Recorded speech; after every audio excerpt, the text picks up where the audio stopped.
ha sufrido Donostia y ha avanzado Donostia. Muchas gracias por estar con nosotros. Eres contertulia habitual, María Teresa Fernández Atalaya. El micrófono es tuyo y gracias a todos por estar con nosotros. Pero luego ya iremos explicando, si te parece, querido Gerardo, la función de cada una. Muy buenas tardes. Muchas gracias a todos. Gracias al Casino de Madrid en la figura de su presidente. Gracias, José María. Encantada de estar contigo en esta mesa. Mi querido alcalde, también para mí seguirá siendo siempre el alcalde de Madrid. Hay personas que se lo ganan a pulso y él se lo ha ganado a pulso ese nombramiento que todos lo tenemos en el corazón. Y mis queridos compañeros en distintas lides, institutos de estudios madrileños, cronistas de la villa, por supuesto Catedral de la Rubena, todos ellos pues son amigos míos y gracias a todos ustedes, todas las autoridades que nos acompañan y todos los amigos que están hoy aquí. Empiezo yo hoy hablando porque yo les voy a contar en estos 12 minutos de los que dispongo un poquito cómo se configuró esa plaza, para que luego nuestro querido José María Garay Manzano les cuente un poco la plaza ya de Carlos III. Yo voy a tratar de llegar hasta esa etapa, hasta Juan de Villanueva, hasta la plaza realmente que tenemos hoy, que es no la plaza de Gómez de Mora, sino la plaza de Juan de Villanueva. La Plaza Mayor se realizó en una explanada, como pueden ver aquí, se configuró cuando se desecó la laguna de Luján. Ese espacio que ven en el centro era una laguna. El lugar comenzó llamándose Plaza del Arrabal. Era una plaza cerrada con un trazado bastante irregular y estaba situada extramuros de la Villa de Madrid. En ella había una casa porticada o lonja que tenía la función de regular el comercio de la plaza. Con la llegada de la corte a Madrid en la primavera de 1561 se fueron acometiendo muchas reformas en la villa, entre las que destacamos esta Plaza del Arrabal. Este proyecto fue enviado al rey Felipe II, quien da aprobación real a la demolición de las casas de una manzana con el objeto de despejar e igualar la zona, haciendo de la plaza un espacio cuadrado. Estos son los planos para crear ese espacio un poco más cuadrado. Se conservan en el archivo Zabalburu, muy cerquita de aquí. Al comenzar el reinado de Felipe III, decidió trasladar la corte a Valladolid, pero fue por un corto espacio de tiempo entre 1601 y 1606. Vuelve la corte a Madrid y entonces el rey ordena que se continúen las obras de urbanización de la Plaza del Arrabal. En 1608 el rey encargó a Francisco de Mora un proyecto para convertir la plaza en un espacio cuadrado, pero no llegó a realizarse. El proyecto definitivo lo va a efectuar su sobrino, el arquitecto Juan Gómez de Mora, quien recibió el encargo oficial el 13 de septiembre de 1617. Ya en 1636 Gómez de Mora levanta un plano en el que vemos en detalle las 4 fachadas de la Plaza Mayor con indicación de los vecinos. Sus 4 fachadas se han dispuesto pegadas con unas solapas de forma... Perdón, que esto se ha puesto bien medio. Son 4 solapas que se levantan, o sea, este plano se puede levantar y se puede hacer con una pequeña maqueta. Algunos de ustedes sé que la conocen, la habrán visto en el archivo de Villa. Y debajo hay una información complementaria. Aquí la tienen. Hay una información donde, al levantar las pestañas, donde nos dan los nombres de los vecinos que ocupaban las viviendas. Es muy interesante saber quiénes eran los vecinos de la plaza, porque hay documentos luego adyacentes que nos van contando a qué se dedicaban esos vecinos. Tenemos por un lado estos vecinos y por el otro lado estos otros. Entonces es un documento impresionante y un documento que nos da una información, además de cómo era la plaza de Gómez de Mora, nos da la información de quiénes eran los que vivían allí. En la plaza está la Casa de la Carnicería. Está situada en la parte central, vamos a volver para atrás, aquí está. Está situada en la parte central del lado sur de la Plaza Mayor, o sea, en esta zona de aquí, ¿vale? En 1565 el corregidor Francisco de Sotomayor la mandó construir para albergar el depósito general de carnes desde el que se abastecían a los mercados de la villa. Cuando Gómez de Mora proyectó la nueva configuración de la plaza, ya existía la Casa de la Carnicería, que entonces tenía bastantes desperfectos. Los incendios de esta edificación fueron notables. El 19 de septiembre de 1616 hubo un incendio que afectó a una parte del edificio. Se reconstruyó la zona afectada utilizando las sisas de la carne. Una de las funciones principales de la plaza era la celebración de festejos. Este fue el motivo por el que cuando terminaron los derribos se proyectó una corrida de toros. El objeto de la corrida de toros era comprobar que las dimensiones de la plaza valían para hacer una corrida de toros. Se dieron cuenta que eran insuficientes. La Real Casa de la Panadería, que aquí la tenemos en esta parte, tal como la conocemos hoy en día realmente, se construyó para hacer frente a una crisis de abastecimiento de pan en Madrid, en el año 1589. Gaitán de Ayala propuso hacer un edificio para el almacenamiento de trigo y harina, con el objeto de poder garantizar la fabricación de pan.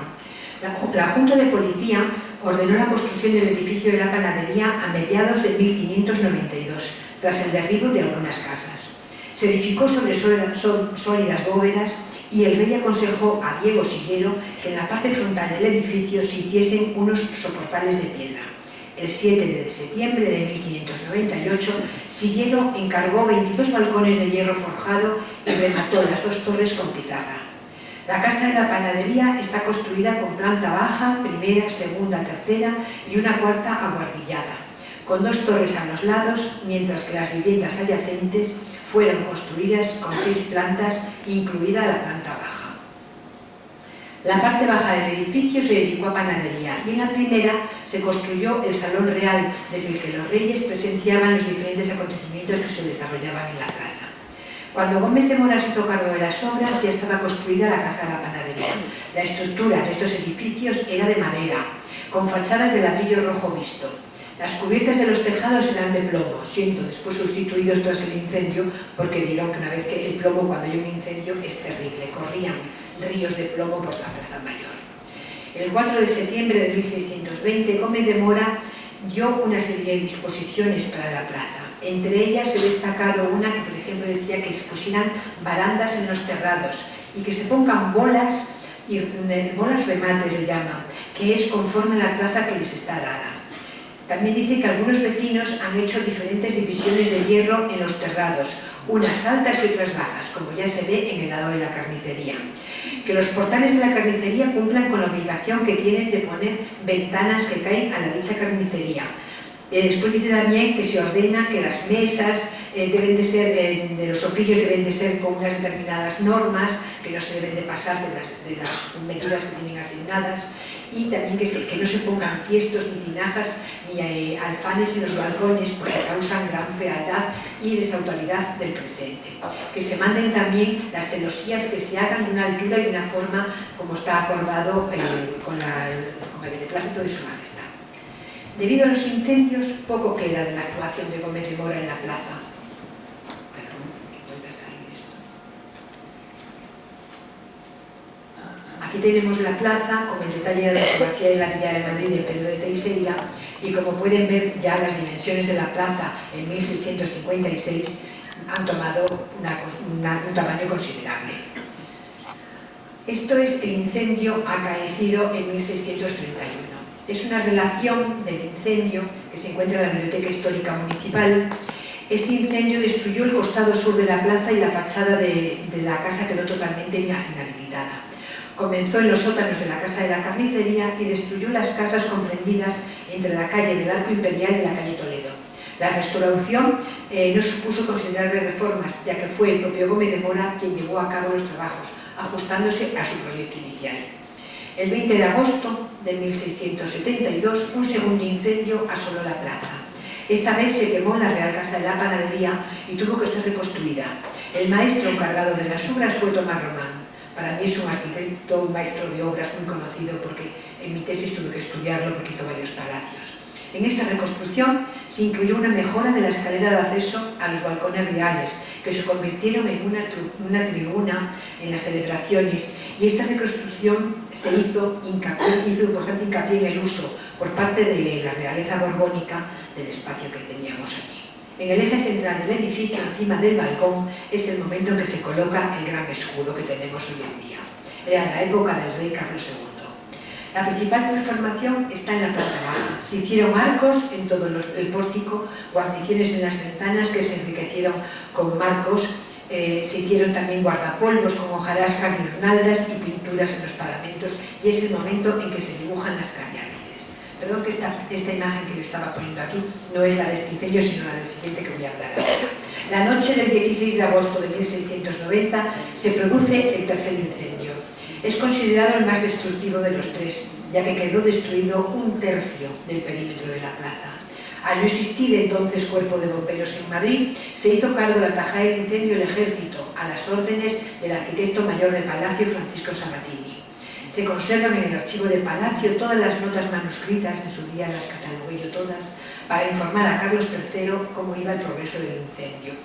Sabatini, a lo largo de todos los días, que duró casi 3 días hasta que apagaron el incendio, iba constantemente recibiendo esos informes, y la verdad que son un documento único. Fue de tal envergadura el fuego que para atajarlo decidieron derribar edificios para que funcionaran como cortafuegos. La orden vino dada por el arquitecto Juan de Villanueva, que era el arquitecto maestro mayor de la villa en ese momento. El conde de Polentinos nos cuenta en un documento cómo fue desarrollándose, voy a ponerles otra imagen para que vean otro espacio de imagen con el incendio, y nos cuenta, en la noche del 16 de agosto, como a la hora de las 11, en el portal de Paños, entre el arco de la calle Toledo y la escalerilla de piedra que daba a los cuchilleros, en el fondo de la habitación y tienda de un mercader, se manifestó un gran incendio.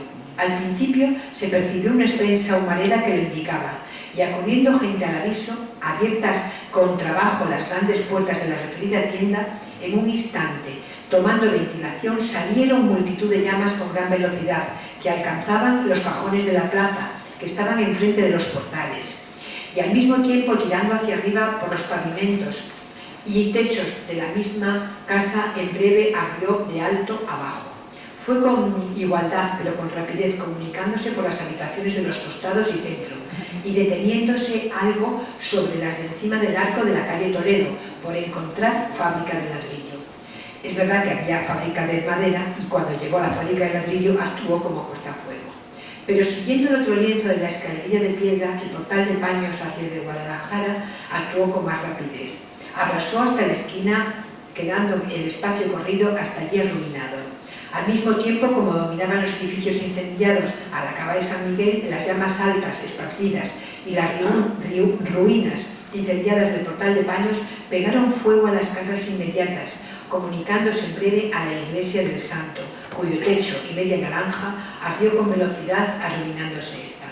De aquí se comunicó a las casas accesorias del conde de Miranda y del conde de Barajas, pero esta última se cegó todavía más. Fue todo tan voraz y con tanta celeridad que a las 6 de la mañana ya no había vestigios del lienzo de la plaza, desde el arco de la calle Toledo hasta la fachada donde se principiaba la calle Guadalajara.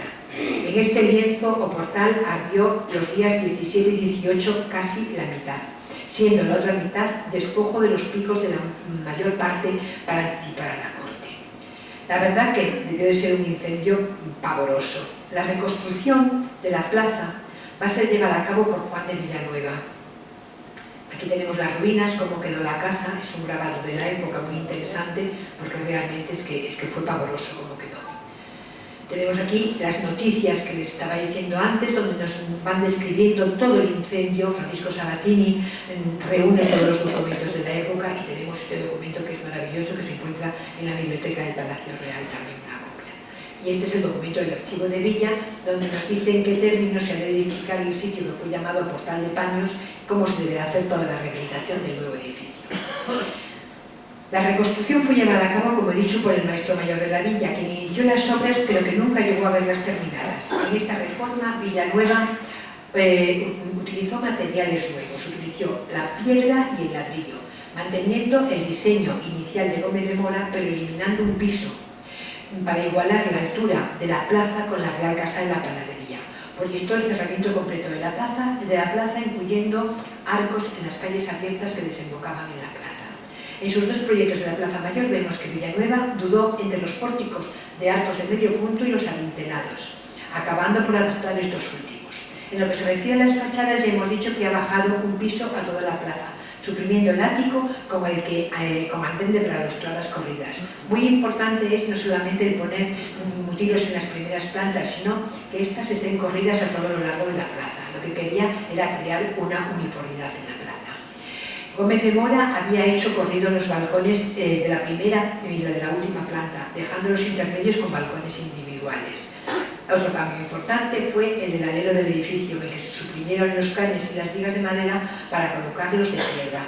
Realmente todo lo que quería hacer Villanueva era conseguir que si volvía a haber un incendio no fuera tan destructivo como era en aquel momento. Con la reforma de Villanueva, la Real Casa de la Panadería quedó destacada respecto al resto de los edificios de la plaza. En segundo lugar, al crear enfrente de ella la Casa de la Carnicería sin ningún ornato, creaba un doble juego, una simetría realmente. Salía vencedora indudablemente que esa simetría la Casa de la Panadería. La carnicería carecía, no era un eje central y la panadería sí. La simetría que logró Villanueva fue casi perfecta, pero el cierre total de la plaza no se llevó a cabo realmente hasta 1854. La vida y la evolución de la Plaza Mayor, verdadero corazón de la corte, está ampliamente documentada en el Archivo Histórico Nacional, principalmente en los fondos documentales del Consejo de Castilla, de la Sala de Alcaldes de Casa y Corte.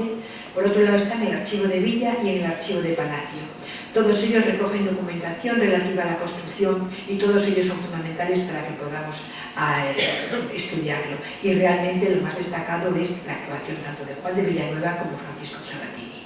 Muchas gracias a todos ustedes. Ahora yo me imagino que nos van a contar más quién era Carlos III. Gracias a todos.